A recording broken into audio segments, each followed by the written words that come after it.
Alors, nous sommes arrivés Daf Memhe de Menachot, Memhe, donc pour le lundi 15 Tishri, premier jour de Sukkot. On était à la 9e ligne.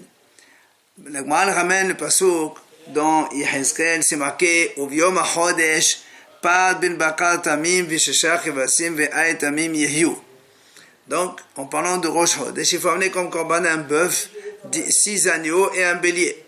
Alors, le Gemara dit pas Matamudoma. Pourquoi il y a marqué un bœuf alors que nous savons qu'à Rosh Chodesh, il y a parim au pluriel. Alors, il dit le Gemara, le Fishkata Batora, parce que chez Nema Batora parim. Il y a marqué effectivement parim au pluriel des bœufs. Maintenant, parce qu'il n'a pas marqué parim Shinaim, il faut avoir des deux bœufs. Et d'où on sait, si on n'a pas deux, on peut en apporter un. Tamudoma pas. C'est pour ça que dans Yehezkel, il y a marqué par un seul. Ou quand on n'en a pas deux, on peut amener un seul suffit. Maintenant, chez chaque Evasim Matamudoma, pourquoi la Torah, donc dans Yehezkel là-bas, dit 6 agneaux? Les Feshikata Batora Shima, parce que justement, à Rosh Chodesh, dans la Torah, c'est marqué qu'il faut amener 7 agneaux. Et donc on sait que s'il n'en a pas 7, il peut en apporter 6 s'il en possède. C'est pour ça qu'il est écrit dans Yehezkel 6, que si on n'en a pas 7, on peut en amener 6. Et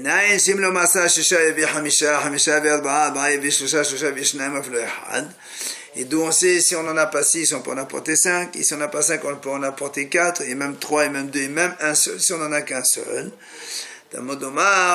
Le pasuk il dit là-bas, donc la Torah dit là-bas dans Yehezkel, et pour les agneaux, comme donc selon ce que ses moyens, comme ça atteint, donc selon la fonction de ce qu'il a. Alors il m'a dit, puisque tu me dis qu'il y a marqué Kevasim Kachet Asirado, donc on apporte selon les moyens. Alors chez chaque Kevasim la mané, pourquoi il y a marqué 6? Alors tu me marques 7, et après tu me dis, la Kevasim, c'est pas marqué 6. Il répond, non, de là on apprend, de Hamad et Efshal et Hadore, Mahadrenan. C'est pour te dire que si, dans la mesure où tu peux faire des efforts et amener le 6, le plus que tu amènes, c'est sûr que c'est mieux. Viens, la Gemara pose une question. D'où on sait la Shemer Kevin, que le Shemer Kevin empêche l'autre. Shemer Kevin, en parlant ici des parim Ve'elim, dans le Robin de Rosh, là où il y a marqué dans Yehezkel, il dit, il dit, Talmudomar, Yehiu, ça c'est Ekouva. Ils doivent être comme ça, sinon on ne peut pas amener autrement.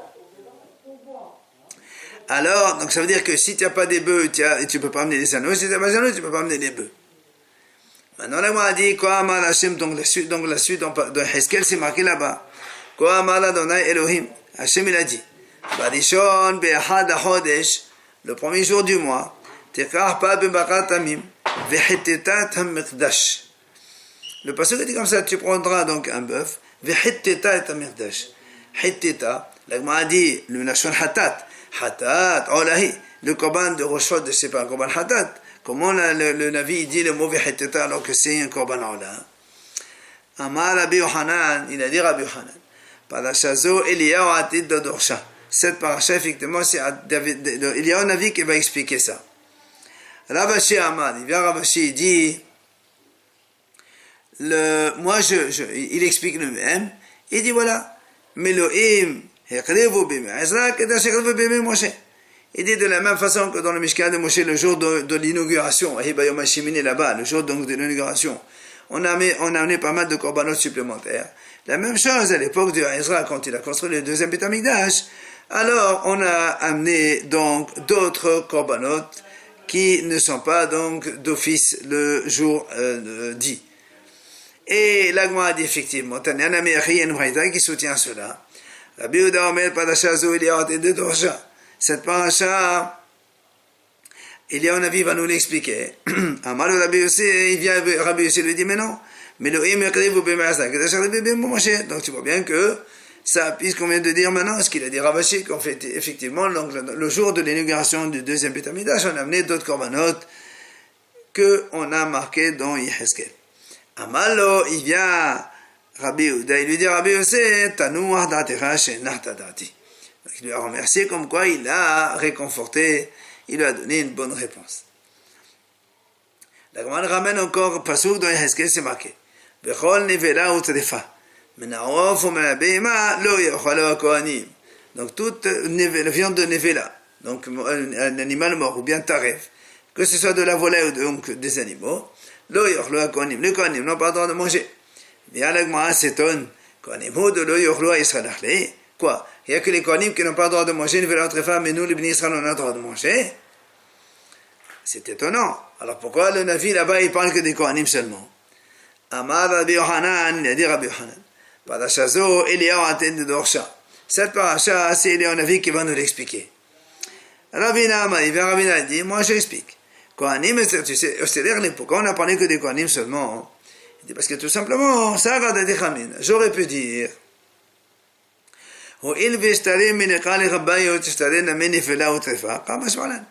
Étant donné que nous savons que les Kohanim dans le Beth Amikdash, quand ils font les korbanot des volailles, ils ne font pas la shchita des volailles, ils font ce qu'on appelle la mlicha. La mlicha, donc c'est-à-dire ils le tuent par la nuque. Et or, ça pour nous, c'est nevela, c'est assour. Alors j'aurais pu penser, puisque eux ils ont le droit au Beth Amikdash, ils auraient aussi le droit de manger cela en dehors du Beth Amikdash.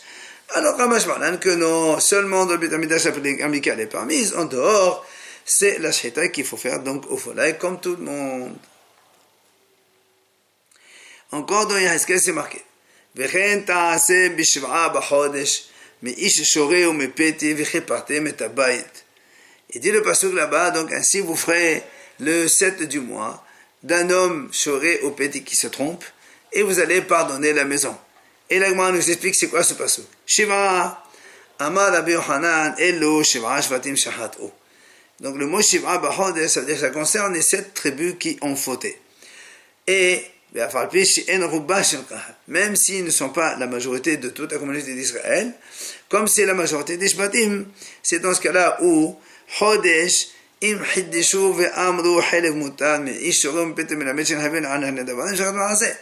On parle là-bas en fait de la paracha du Par He'alim Davar Shetzibur. C'était quand le tribunal est faute. Il induit en erreur toute donc la majorité des tribus. Ils doivent apporter ce fameux bœuf. Et c'est ça que le pasuk qui dit. Dans le sens où ils ont innové, ils ont dit le halib est permis. De comment ils ont dit ça. Mais ils se sont trompés. Alors de là on apprend. Quand est-ce qu'on apporte ce bœuf halim davar? Seulement il y a ma'aseh, c'est-à-dire qu'ils ont effectivement mangé. Amar Rav Yehuda Amar Rav. Il dit Rav Yehuda, Zachor oto ha'ish letov. Cet homme-là, il soit mentionné pour le bien. C'est qui cet homme? Hanina ben Hezkiah Shemo. Il s'appelle Hanina ben Hezkiah. Et pourquoi il est mentionné pour le bien? Il dit She'el Malehu, car sans lui, Nirnaz Sefer Yehezkel. On fuit le livre de Yehezkel. Pourquoi? Parce que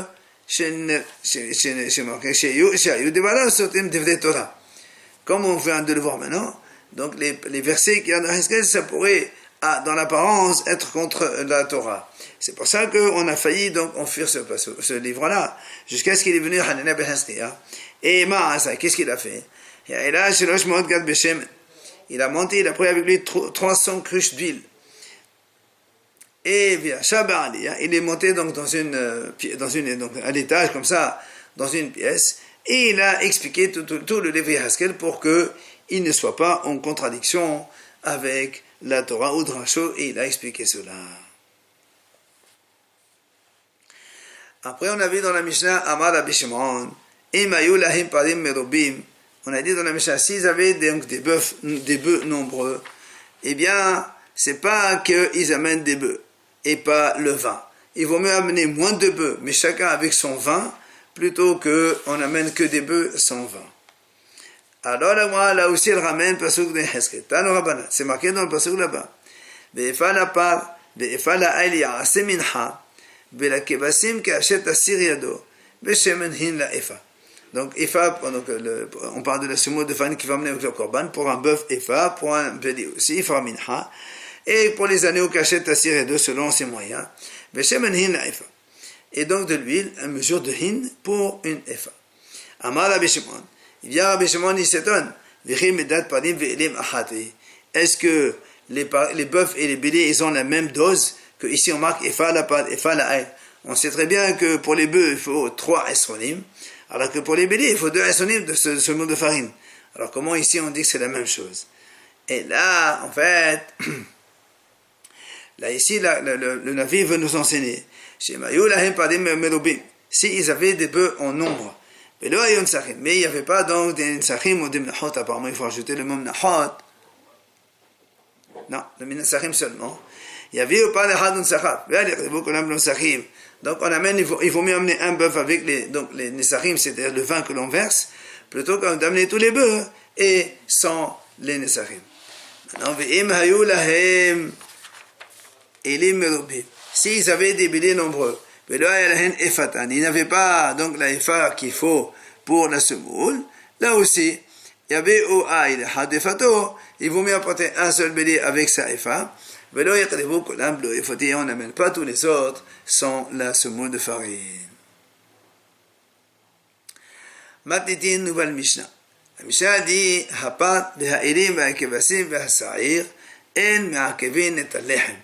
Donc, il y a dans le korbanot de Shavuot, le bœuf, les béliers, les agneaux, qu'ils sont ola, korban ola, et il y a aussi sa'ir qui est hatat. Tout cela, ils viennent le jour de Shavuot en korban au sacrifice, en même temps que shteh al-lehem, et en même temps aussi que shne kvasim aseret, les deux kvasim de Shavuot, qui sont des kvasim shlamim, ce qu'on appelle shalmit tzibur. Tout cela, c'est donc à Shavuot. La Mishnah nous dit comme ça.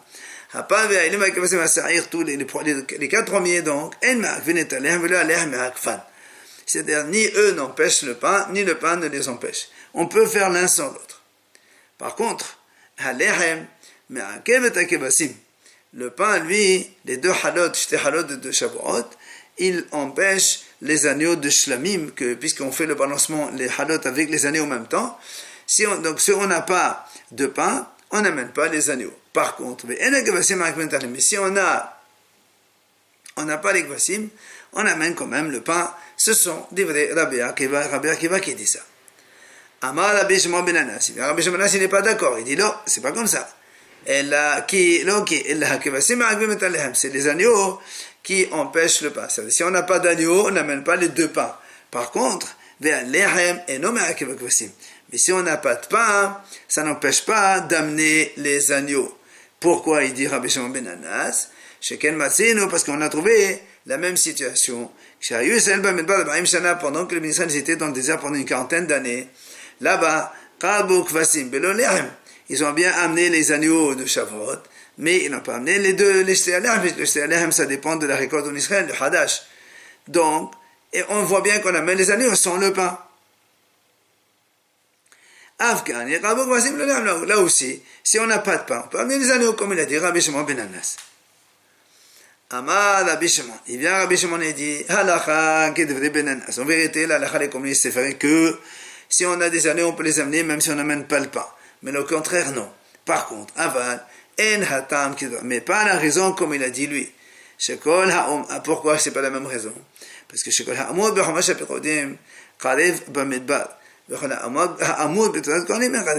Parce que tout ce qu'il y a écrit dans le Chumash HaPirodim, c'est le Chumash Bamidbar, dans Parashat Pinchas, là, tout cela, ils ont été amenés en sacrifice dans le désert. Par contre,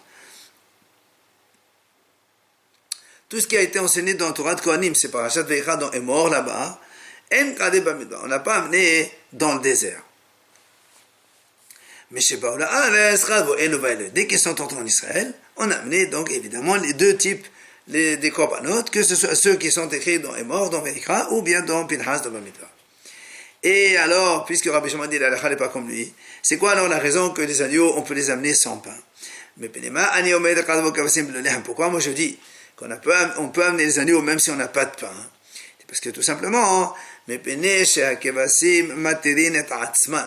parce que les agneaux, c'est eux-mêmes, en faisant les shritat et les korban des agneaux, ils vont autoriser justement ces agneaux-là à la consommation des kohanim.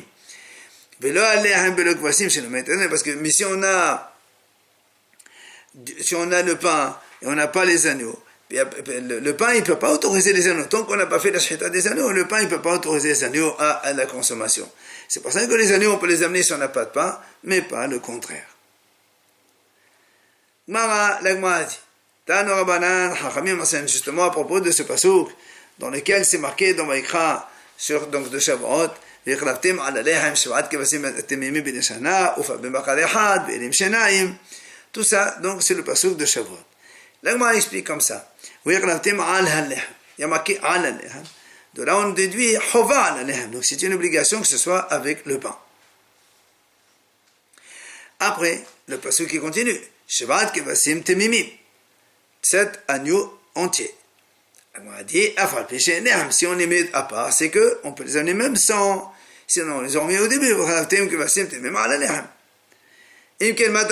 qu'est-ce que tu fais avec le premier? Mais la med, de là on apprend.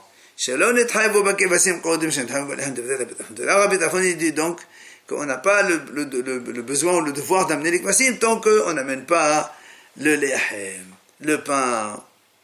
C'est-à-dire tant qu'on était dans le désert, il n'y a pas d'obligation d'amener ça. Rabbi Akiva Omer, Yachol.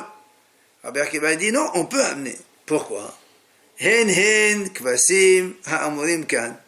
Hen kvasim ha'amurim bichumash ha'pekodim. Il dit Rabbi Akiva,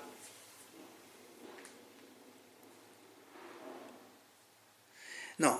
Yachol, est-ce que on pourrait penser que c'est les mêmes agneaux qui sont écrits dans Chumash Bamidbar, que ce sont les mêmes que ceux qui sont écrits dans Chat est mort dans Vayikra. Ah, pourquoi non?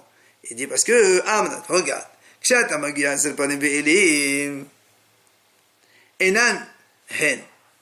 Quand tu arrives donc dans les bœufs et les béliers, ce ne sont pas les mêmes. Pourquoi ce ne sont pas les mêmes? Parce que dans le passage de Bamidbar, c'est marqué il y a donc 2 bœufs et un seul bélier. Par contre, dans Vayikra, il est marqué un seul bœuf et 2 béliers. Donc tu vois bien que ce n'est pas les mêmes. Et là, donc ceux qui sont écrits dans Bamidbar, ils viennent à part, puisque ils n'ont pas été écrits avec le pain. Et ceux qui sont donc dans Sefer Vayikra, ceux-là, ils viennent avec le pain. Nimsa, donc il se trouve à partir de là. Donc tous les animaux qui sont marqués dans le Chumash Bamidbar, dans Pinchas Abba, on les amène dans le désert parce qu'ils n'ont rien à voir avec le pain. Par contre, puisque ceux-là, ils sont obligatoirement accompagnés avec du pain. Et le pain, on l'a pas amené dans le désert. Donc là, Khaled Bamidbar. Alors, bon, d'accord, tu me dis que les bœufs et les béliers, c'est pas les mêmes, puisqu'on voit qu'il y a une différence. Mais peut-être que les kvasim, ce sont les mêmes que ceux de Vayikra et que ceux de Bamidbar. Alors, l'agma dit non. Si la Torah, elle a dit par les ve'ilim et c'est différent, donc les kvasim aussi sont différents forcément. Alors l'agma continue, il dit, mais qui t'a dit au farim ve'ilim? Qui t'a dit que les parim ve'ilim, ils ont été changés? Peut-être, dis-moi, même s'il y a marqué 2 bœufs, un bélier une fois, et 2 béliers, un bœuf une fois, dis-moi, achikam alahamana, iba'i, pas de shne elim, iba'i shne parim ve'ilim, peut-être que la Torah veut dire par là, que soit tu as le choix, soit un bœuf et 2 béliers, soit un bélier et 2 bœufs, qui t'a dit que ce sont des choses différentes. Alors l'agma répondit non, on ne peut pas dire ça. Pourquoi? Puisque en fait, c'est pas seulement dans le nombre qui ont été changés, mais même dans l'ordre qui sont écrits, eh bien, ils ont été donc écrits de façon différente. Effectivement, dans Vayikra, c'est marqué les kvasim, après par et elim, alors que dans Bamidbar, il y a marqué d'abord parim et elim, et après il y a marqué les kvasim. Donc tout l'ordre a été changé, donc tu es obligé de dire que ce sont complètement des choses différentes. Après on a dit dans la Mishnah, selon Rabbi Akiva, le pain il empêche les kvasim. C'est-à-dire si on n'a pas de pain, on n'amène pas les agneaux. Alors l'agma a dit, Rabbi Akiva, quelle est la raison de Rabbi Akiva? Alors l'agma a dit, Gamad yehu metehiena. Rabbi Akiva il fait Xera Shabbat. Dans le pain, c'est marqué Yehu l'Hashem la Kohen. Yehu, donc ça c'est obligé. Alors, et dans le Solet, il y a marqué aussi Tehiena. Alors, comme le Solet Tehiena c'est Havaya, c'est pour le pain, Alors, le yoyou, donc c'est aussi le pain. Donc c'est le pain que lui, il empêche. Si on n'a pas de pain, alors on n'amène pas les agneaux. Alors, ça c'est Rabbi Akiva. Maintenant, il y a Benanas. Benanas, il te dit, parce que lui, il a dit le contraire. Il te dit, lui, il te dit, je fais l'exercice à Shabbat qui est yoyou. Comme dans le yoyou là-bas, c'est marqué dans le mot yoyou, c'est marqué dans les kvasim. C'est-à-dire, il faut que ce soit comme ça les kvasim. Donc si on n'a pas de kvasim, ça ne marche pas. Afkan kvasim, ici aussi, si on n'a pas de kvasim, on n'amène pas le lehem, mais pas le contraire. Alors bien m'a dit, ou benanas la mine, pourquoi benanas il ne fait pas que c'est rachava avec tehiyena? Comme il a fait Rabbi Akiva, comme là-bas c'est le pain qui est merakev, là aussi c'est le pain. Hein? Alors il te dit, c'est quand même mieux d'anin yehu me yehu, ben d'anin yehu me tehiyena. C'est mieux de faire que c'est rachava de deux mots qui sont identiques que de faire avec deux mots qui sont différents. Yehu, yehu c'est les mêmes, alors que yehu tehiyena c'est deux mots différents, même si c'est le même verbe, le même radical. Alors on m'a dit pourquoi, qu'est-ce que ça change? Pourtant on a bien vu que donc dans Yeshivat Bishman on a enseigné là-bas on a fait que c'est Rachava carrément avec deux mots complètement différents qui n'ont même pas du tout le même radical. Une fois Vishav, une fois Uva. Alors là on m'a dit c'est vrai, mais quand est-ce qu'on a pu faire que c'est Rachava comme ça? Parce qu'il n'y a pas un mot qui ressemble. Donc, Vishav ou Va, on a exagéré, mais ici, Abalechade, Kadé d'amener, mais d'amener à final. Mais ici, entre le choix de faire Xerach avec Yehu Tehiyena, il faut mieux choisir celui qui lui ressemble parfaitement. Ah, alors on va aller voir Rabbi Akiva, on lui dit, pourquoi Rabbi Akiva, tu fais Xerach avec Yehu Tehiyena, et pour me dire que c'est le pain qui empêche les agneaux. Alors, l'élève Yehu Mehu, aussi, c'est mieux de faire Yehu Mehu que de Yehu Tehiyena. Alors Rabbi Akiva répond, il dit non. Malgré tout, pourquoi? Danin Davash Matan ala Kohen, mais Davash Matan ala Kohen. Il dit parce que comme on fait là-bas le solet, la semoule, c'est Matana pour le Kohen. Et si j'étais à l'Ehem aussi, c'est Matana Kohen. C'est pas ça, on compare l'un avec l'autre. Mais là, pour Kehané, de Olot Nenhu. Alors que si tu apprends des Kvasim, dans les Kvasim, c'est des Korban Ola. Korban Ola, ils font pas les Kohanim. Tu peux pas comparer les Kvasim de Shavuot avec les kvasim de là-bas qui sont en là. Donc c'est pour ça qu'il a préféré faire Yehu Tehiyena. Ou bien je peux te répondre. Rabbi Akiva et Rabbi Shimon ben Anas, ils discutent sur le sens du pasuk lui-même. C'est marqué là-bas dans le pasuk Kodesh Yehu l'Adonai la Kohen. C'est à propos justement donc de l'Ekvasim. C'est marqué Kodesh Yehu l'Hashem la Kohen. Rabbi Akiva Savar et Zeho Davashe Kullo la Kohen. Qu'est-ce qui est marqué l'Hashem la Kohen? C'est quoi? On peut donner tout au Kohen. Le pain, on peut donner au Kohen. Alors que les Kvasim, les agneaux, même si c'est des Shamim, il y a une partie qui va au Mesbeach. Donc c'est pour ça, je ne compare pas avec le Kvasim, je compare avec le Lehem. Ou Benanas, vient Benanas, c'était dit non. Pourquoi? Mechtiv Chodesh Yehu la Kohen. Est-ce qu'il est marqué pour la Kohen? Il y a marqué Chodesh Yehu l'Hashem la Kohen. Qui et c'est au devant de Masato l'Hashem, la Kohen, on met le Kvasim. Comme il y a marqué l'Hashem la Kohen, donc il faut un petit peu pour Hachem, un petit peu pour le Kohen. Donc c'est les Kvasim, on fait une partie pour Hachem, une petite partie pour le Kohanim. Et alors là, m'a dit Rabbi Akiva, qu'est-ce qu'il va dire sur cet enseignement? C'est ce drasha là. Hein? Il te dit non. Est-ce qu'il y a marqué l'Hachem et la Kohen pour que tu me dises une partie pour l'Hachem et une partie pour Kohen? C'est marqué l'Hachem la Kohen. Il n'y a pas marqué le et conjonctif. Qu'est-ce que ça veut dire l'Hachem la Kohen? Comme il a enseigné Ravuna. Ravuna il a dit en fait, l'Hachem la Kohen c'est pour Hachem, mais Hachem a décidé de le donner au Kohen. C'est pas Hachem et le Kohen, c'est un seul Hachem qui va le donner au Kohen. Donc Rabbi Akiva, il maintient son enseignement, comme quoi il apprend ça de l'Ehem, comme là-bas, donc le Lehem Akev, ici aussi, alors que Benanas, il maintient que c'est les Kvasim qui m'arrivent et pas le Lehem.